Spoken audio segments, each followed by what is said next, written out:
Good morning. Welcome again to Morning Devotions. Thank you for our time together. I want us to come back to one of the famous healing stories in the New Testament. It's one of my favorite ones. Beginning with verse 40, partway through verse 42.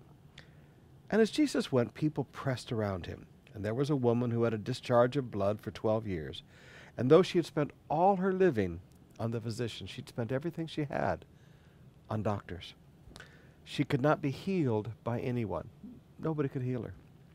She came up behind him and touched the fringe of his garment, and immediately her discharge of blood ceased. And Jesus said, "Who is it that touched me?"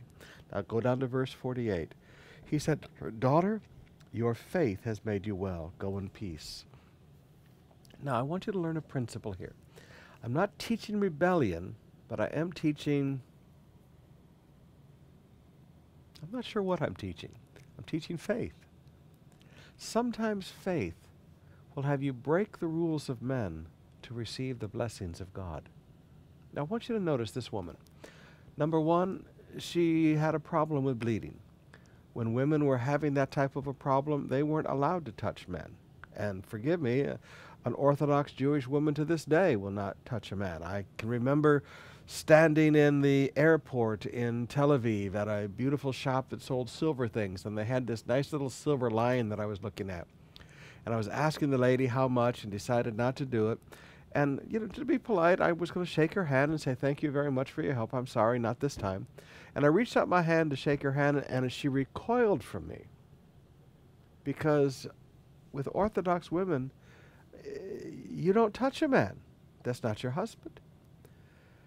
And I think of that every time I read this story, and I realize this woman touched the hem of his garment.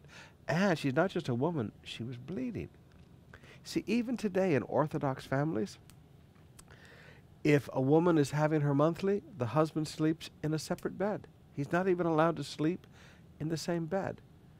So when you understand all the religious rules and regulations that were placed upon this woman, not by God, but man-made rules, man-made regulations, and you realize that this woman broke the laws of man. I didn't say she was doing something illegal, and she wasn't doing something sinful, but she was doing something unreligious. She broke some religious rules. Her faith, and now listen to me carefully, faith doesn't make you sin. Faith doesn't make you, go out and steal or break, laws of the government. In fact, the Bible teaches us we are to submit to the governing authorities. But faith will sometimes cause you to break little religious traditions and little religious rules that keep people controlled to receive the blessing of God.